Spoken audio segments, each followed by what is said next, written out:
नमस्कार दोस्तों आज मैं आप सभी लोगों को गोवर्धन पूजा की कथा सुनाने जा रही हूँ, गोधन भगवान की कथा। तो आप सभी लोग बने रहिए मेरे साथ मेरे चैनल पर अंत तक।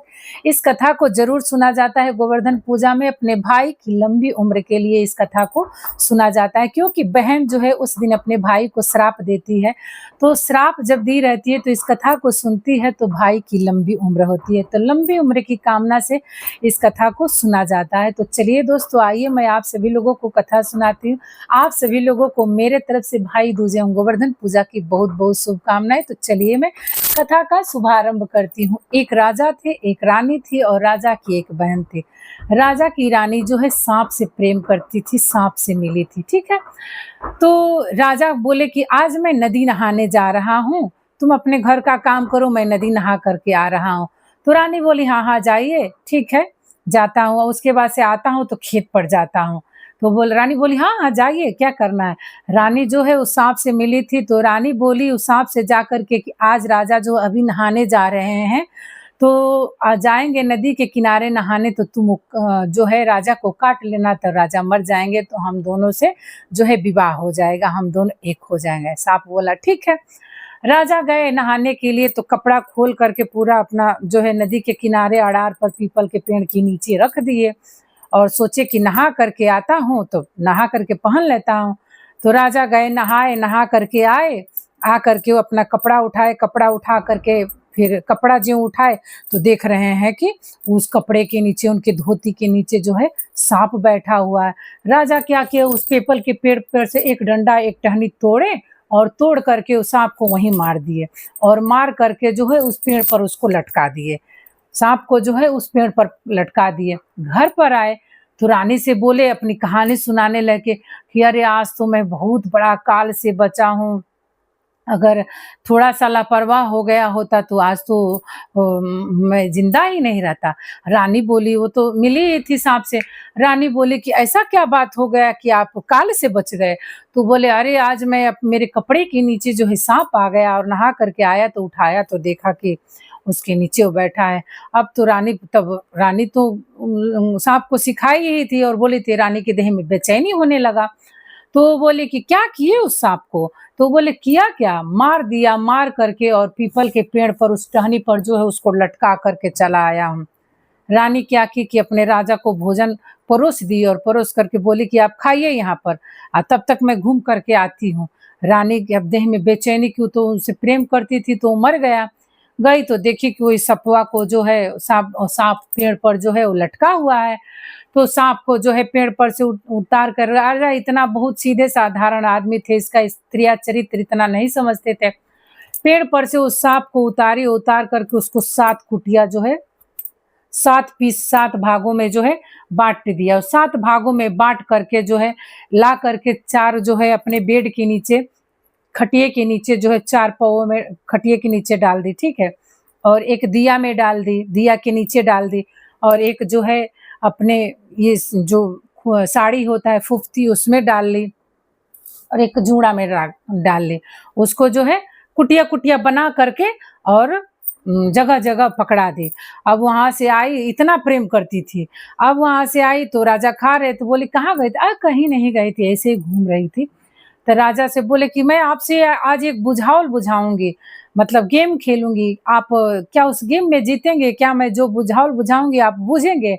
तो राजा बोले कि हाँ, बुझाओ, बूझ सकूँगा तो बूझ ही लूँगा। तो नहीं, अगर आप बूझ जाएँगे तो मुझे भार में ले जा कर के मतलब डाल दीजिएगा और नहीं तो मैं आपको भार में डाल दूँगी। तो राजा बोले कि ठीक है, चलो बुझाओ तो पहले सही। राजा तैयार हो गए, तो वो बुझा क्या रही है कि पी खाटी, की पी माची, मानी पी के तेल जरे सारी रातें। राजा दुनिया का, संसार का सारा सामान बूझ लिए, सारा सामान का नाम ले लिए, लेकिन राजा बूझ नहीं पाए, उसके त्रिया चरित्र को समझ नहीं पाए, राजा बूझ नहीं पाए। तो उसके बाद से वो समय बीत गया तो बोले कि नहीं बूझ पाए, राजा हार मान लिए, बोले नहीं, नहीं बूझ पाया।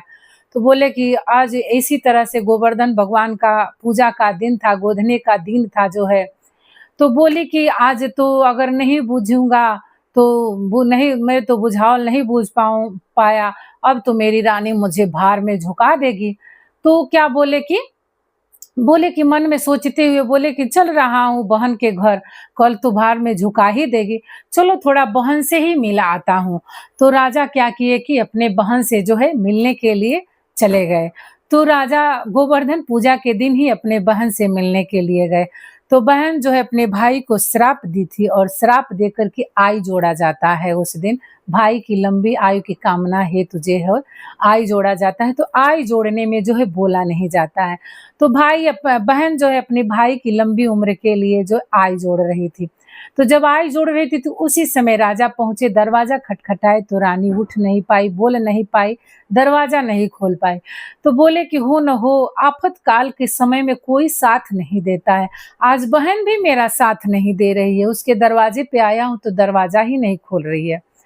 तो क्या हुआ कि राजा उनके दरवाजे से जो है लौट आए और लौट करके नदी के किनारे पहुँचे जो है, तो उनका तो रानी जो है नाव पर राजा जो है नाव पर बैठ गए और इधर राजा की बहन जो आई जोड़ करके उनको पता लगा कि भाई आया, दौड़ते-दौड़ते नदी के किनारे अपने भाई के लिए गई। बहन को अपने भाई से बहुत प्रेम होता है, कोई भी बहन हो, थोड़ा भाई को बहन से कम होता है, लेकिन बहन को अपने भाई से बहुत ज़्यादा प्रेम होता है। तो भाई के लिए दौड़ते-दौड़ते गई, उसके बाद से जो है चढ़ने लगी नाव पर तो उनके जो है इसमें बहुत तेज़ जो है चोट लग गया। तो बोलने लगी जैसे केहूनी के घैया वैसे भैया के अहिया, उनको जो है आह ही आने लगा। तो भाई को अपने चिल्ला रही है, "भैया मैं यहाँ हूँ, यहाँ हूँ।" राजा जो है पीछे पलट करके देखे कि बहन है।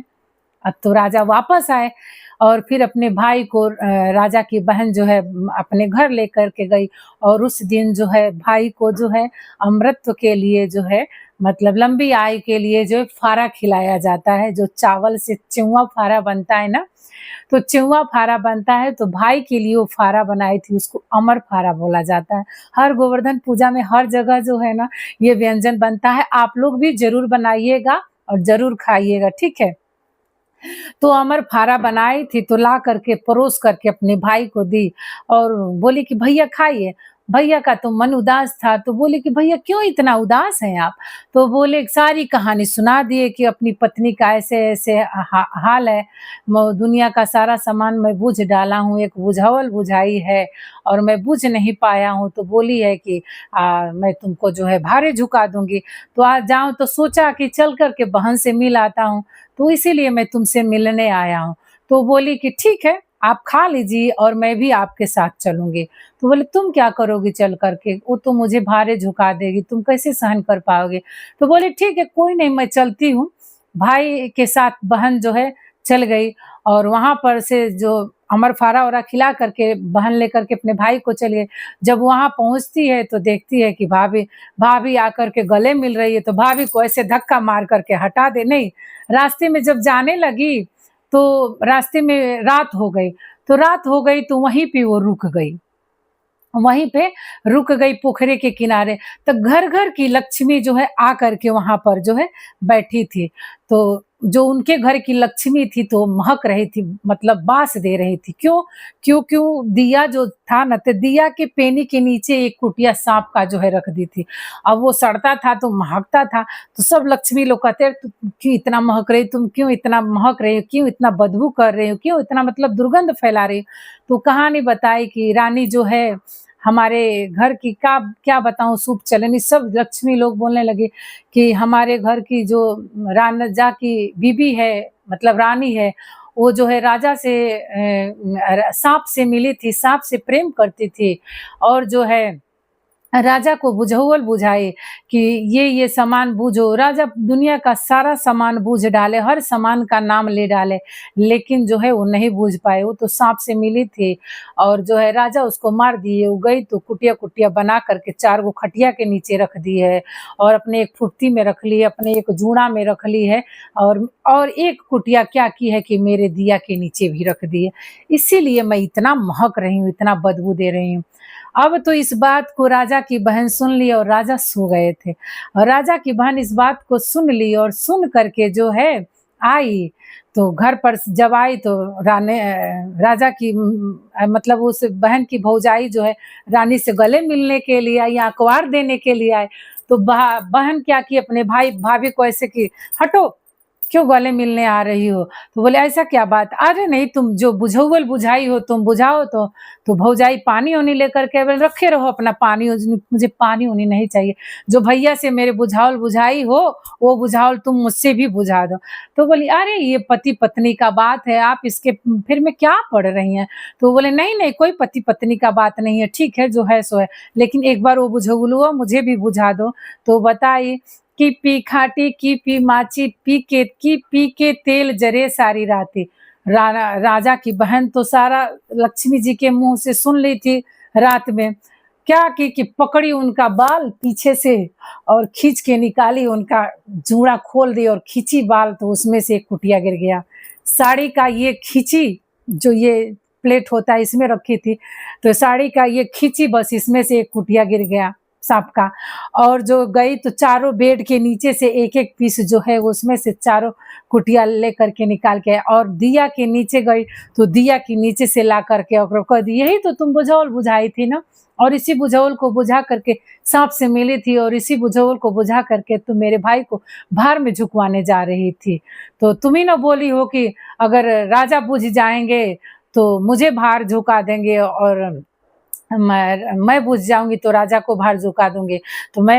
तो राजा तो बुझ ही गए, समझ ही गई हो। तो राजा क्या किए कि अपनी बीवी को ले जा कर के उस दिन उनको जो है भार में डाल दिए।